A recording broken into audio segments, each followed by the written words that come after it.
Hello दोस्तों, आज की इस क्लास में हम आप लोगों को इलेक्ट्रॉनिक विन्यास निकालने की ऐसी ट्रिक बताएंगे जिसको पढ़ने के बाद आप लोग ये बोलेंगे वाह मजा आ गया। ये ट्रिक ऐसी ट्रिक रहने वाली है कि आप लोग चुटकियों में किसी का भी इलेक्ट्रॉनिक विन्यास निकाल दोगे। 1 से लेकर 30 तक किसी का भी इलेक्ट्रॉनिक विन्यास आप लोगों को पूछेगा तो आप लोग उसको चुटकियों में निकालने की हिम्मत रखोगे। तो वीडियो को बिल्कुल भी स्किप नहीं करना है, वीडियो बहुत ज़्यादा इंपॉर्टेंट होने वाली है। तो चलो वीडियो शुरू करते हैं। आप लोगों ने आज तक अपवाओं का नियम पढ़ा होगा और इस की सहायता से आप लोगों ने ये फॉर्मूला बनाया होगा। देखो कैसे बनता है। आप लोगों ने ये पढ़ा होगा कि भाई ऐसे करो, फिर यहाँ पर लिखो, फिर ऐसे करो, फिर लिखो, ऐसे करो। ये वाला मेथड आप लोगों ने पढ़ा होगा और आप लोगों ने आज तक देखा होगा। लेकिन हम आप लोगों को आज एक नई ट्रिक बताने वाले हैं जिसकी सहायता से आप लोग 30 तक चुटकियों में इलेक्ट्रॉनिक विन्यास निकालना सीख होंगे। सबसे पहली बात तो यह है कि भाई ये फॉर्मूला बनता कैसे है, इतना बड़ा फॉर्मूला में याद कैसे करें, याद तो होता ही नहीं इतना बड़ा फॉर्मूला। तो हम आप लोगों को चुटकियों में बनाना सिखाएंगे पहले ये फॉर्मूला। तो कैसे बनता है देखो, हमारे पास एस पी डी एफ 4 उपकोष होते हैं। 4 क्या होते हैं? उपकोष। अब आप लोगों को ये वाला फॉर्मूला बनाना है। देखो ध्यान में रखना है, आप लोगों को क्या करना है, इधर से शुरू करना है, एस की साइड से। एस की साइड से शुरू करना है एस। अब आप लोगों को एस को 2 बार लिखना है, तो लिखो एस और एस। उसके बाद फिर पी से शुरू करना है, P S, P S, P S 2 बार लिखना है। उसके बाद आप लोगों को डी से शुरू करना है, डी से शुरू करिए, D P S, D P और एस, डी पी और एस। उसके बाद आप लोगों को एफ से शुरू करना है, F D P S, F D P और एस। फिर दोबारा F D, F F D P और एस। बस आप लोगों को ये ध्यान रखना है कि लास्ट में जो पी और एस आएगा इनको आप लोगों को नहीं लिखना है। क्या ध्यान में रखना है, सबको 2 बार रिपीट करना है और बाद में जो पी एस आएगा उनको नहीं लिखना है, उनको हटा देना है। ठीक है, मैंने यहाँ पर काटा लगा दिया, इनको हम नहीं गिनेंगे। अब देखो, अब आप लोग क्या करोगे, एस कितने से शुरू हो रहा है, एस 1 से शुरू हो रहा है, तो हम यहाँ से करेंगे 1 से। 1 2 3 4 5 और 6 और 7। उसके बाद P कितने से शुरू हो रहा है, P 2 से शुरू हो रहा, 2 से करेंगे, P यहाँ है 2 3 4 5 और 6। उसके बाद D कहाँ से शुरू हो रहा है, D 3 से शुरू हो रहा है, 3 से शुरू हो रहा है, तो 3 से शुरू करेंगे गिनती। D कहाँ से शुरू है, D यहाँ से, तो 3D। उसके बाद 4D, उसके बाद 5D और उसके बाद 6D। F कितने से शुरू हो रहा है, देखो F शुरू हो रहा है 4 से, तो 4 देखो F कहाँ है, F है हमारे यहाँ, 4 से शुरू करो, 4 और 5। और आप लोगों का फॉर्मूला बन के तैयार हो चुका है इलेक्ट्रॉनिक विन्यास का। क्या फॉर्मूला बन के तैयार हो चुका है, इलेक्ट्रॉनिक विन्यास का।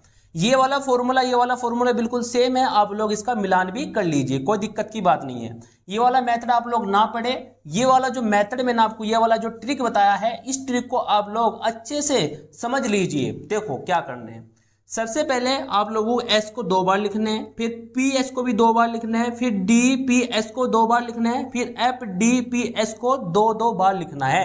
बस बाद में जो पी एस आएगा उसको आप लोगों को हटाना है। उसके बाद गिनती 1 से शुरू करना है, एस 1 2 3 4 ऐसे करना है, पी जो आएगा 2 से शुरू करना है, पी डी 3 से शुरू करना है और एफ 4 से शुरू करना है। इस तरीके से आप लोगों का फॉर्मूला बन के तैयार हो जाएगा। अब आप लोगों को एक बात और ध्यान में रखना है, जैसे हमारे पास एस हो गया, पी हो गया, डी हो गया और एफ हो गया, इन उपकोषों में कितने इलेक्ट्रॉन आते हैं। देखिए आप लोग एस में 2 इलेक्ट्रॉन पढ़ते हैं और 2 इलेक्ट्रॉन इसमें आते हैं। याद कैसे करोगे इसको, देखो एस इस तरीके से बनना है। यदि आप लोग इसको इस तरीके से घुमा दीजिए तो क्या बन जाएगा, 2 जैसा बन जाएगा। किसका, 2 जैसा। अब P में कितने इलेक्ट्रॉन आते हैं, 6 इलेक्ट्रॉन। अब आप लोग क्या करो, P को उल्टा कर दीजिए भाई, इस तरीके से उल्टा कर दीजिए, तो P में कितना आ जाएंगे, 6 इलेक्ट्रॉन। P को उल्टा कर दीजिए, कितना बन जाएगा, 6 बन जाएगा। तो P में कितने इलेक्ट्रॉन आएंगे, 6। अब D जो है, D में बस 6, P में आप लोग 4 जोड़ दीजिए, कितने, 4। तो जब 6 में 4 जोड़ेंगे तो 10, 10 में फिर 4 जोड़ेंगे तो 14। तो S में 2 इलेक्ट्रॉन आएंगे, P में 6 इलेक्ट्रॉन आएंगे, D में 10 इलेक्ट्रॉन आएंगे और F में 14 इलेक्ट्रॉन आएंगे। यह बात आप लोगों को ध्यान में रखना है। अब हम शुरू करते हैं इलेक्ट्रॉनिक विन्यास निकालना। देखो सबसे पहले हम हाइड्रोजन का निकालते हैं। ये वाला फॉर्मूला आप लोगों को अप्लाई करना है। सबसे पहले 1s, 1 और s। हाइड्रोजन में कितने इलेक्ट्रॉन है? 1 इलेक्ट्रॉन। तो s में कितने इलेक्ट्रॉन आ सकते हैं? 2 इलेक्ट्रॉन, तो आ जाएगा 1s1।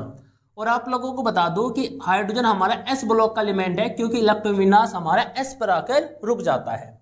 उसके बाद हीलियम, हीलियम का कितना है इलेक्ट्रॉन विन्यास? 2, तो हम लिखेंगे 1s2। उसके बाद लिथियम का कितना है? 3, तो 1s2 और 2s1। देखो भाई 1s 2s, अब 2s में कितने इलेक्ट्रॉन आएंगे? 2 मैक्सिमम ज़्यादा, 2 मैक्सिमम इलेक्ट्रॉन आ सकते हैं इसमें। तो यहाँ पर कितने इलेक्ट्रॉन है? 3, 2 इसमें आ गए, 1 इसमें आ जाएगा। उसके बाद बेरिलियम में कितने इलेक्ट्रॉन है? 4, तो हम लिखेंगे 1s2 2s2। उसके बाद बी में 5 है, 1s2 2s2 और उसके बाद 1s2 2s2 2p में कितने इलेक्ट्रॉन आएंगे? p में 1 इलेक्ट्रॉन आएगा, क्योंकि 5 इलेक्ट्रॉन है, 2 इसमें आएंगे, 2 में 1 इलेक्ट्रॉन इसमें आएगा। कार्बन कितना है? 6 पे।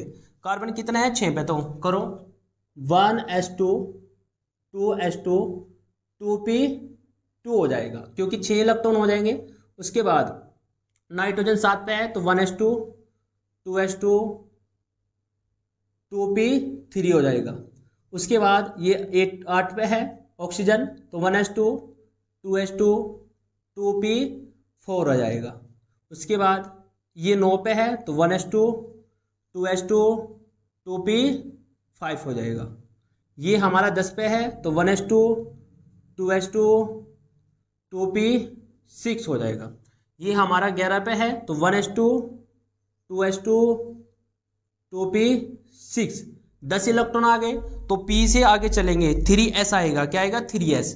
तो फिर हम लिखेंगे 3s1, क्योंकि 10 इलेक्ट्रॉन करने हैं। उसके बाद ये 12 पे है, तो 1s2 2s2 2p6 और 3s2। उसके बाद एल्यूमिनियम 13 पे है, 1s2 2s2 2p6 और 3s2। यहाँ तक 12 हो चुके हैं। अब 13 करने के लिए हमें क्या किस में जाना पड़ेगा? 3p में जाना पड़ेगा, तो 3p1 हो जाएगा। क्या हो जाएगा? 1, क्योंकि 10 तो यहाँ तक हो गए और 1 हमारा ये, तो 13 हो जाएंगे। 12 और 1 13, यहाँ तक 12 हो गए और 1 13 हो गई। सिलिकॉन 14 पे है, तो 1s2 2s2 2p6 3s2 और 3p2। फिर 15 का देख लीजिए, 1s2 2s2 2p6 3s2 3p3। उसके बाद 16 का सल्फर का देख लेते हैं, 1s2 2s2 2p6 3s2 3p4। उसके बाद क्लोरीन का देख लेते हैं, क्लोरीन 17 पे होता है, 1s2 2s2 2p6 3s2 3p5। Organ का देख लेते हैं, 18 पे है, 1s2 2s2 2p6 3s2 3p6। उसके बाद पोटेशियम का देख लेते हैं, 1s2 2s2 2p6 3s2 3p6।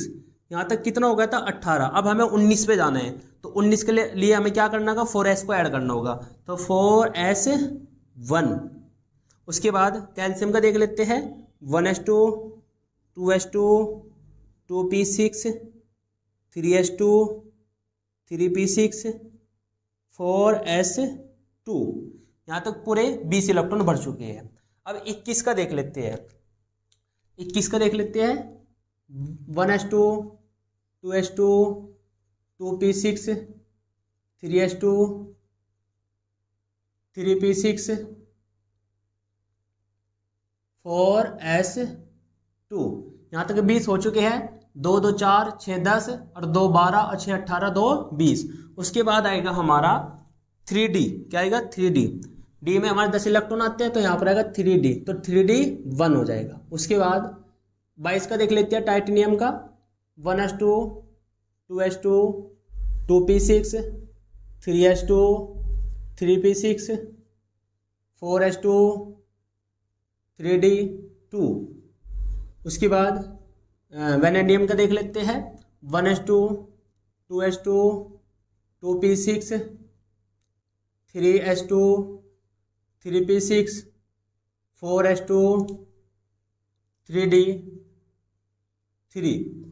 उसके बाद क्रोमियम का देख लेते हैं, 1s2 2s2 2p6 3s2 3p6 4s2 4s और 3d आपका। ये बात आप लोगों को यहाँ पर समझना है। देखो ये यहाँ पर अपवाद होता है, ये आपको याद रखना है। 24 में अपवाद है, और अपवाद कैसा है, आप लोग S के अंदर 1 इलेक्ट्रॉन भरोगे और D के अंदर 5 इलेक्ट्रॉन भरोगे। 5 इलेक्ट्रॉन D के अंदर भरोगे, 1 इलेक्ट्रॉन इसके अंदर भरोगे। पहले हम कैसे करते रहे थे, पहले इसमें S में 2 इलेक्ट्रॉन ला रहे थे, फिर उसके बाद जो बचे हुए थे वो D में भर रहे थे। लेकिन अब की बार S में 1 इलेक्ट्रॉन आएगा और D में 5 इलेक्ट्रॉन है। ये आप लोगों का एक अपवाद है, ये ध्यान में रखना है। उसके बाद 25 में 1s2 2s2 2p6 3s2 3p6 4s2 3d5। उसके बाद 26 का देख लेते हैं आयरन का, 1s2 2s2 2p6 3s2 3p6 4s2 3d6। Cobalt का देख लेते हैं, 1s2 2s2 2p6 3s2 3p6 4s2 और 3d7।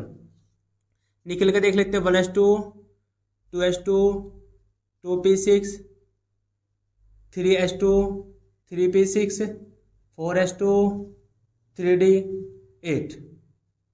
उसके बाद कॉपर का देख लेते हैं, 1s2 2s2 2p6 3s2 3p6 4s और 3d।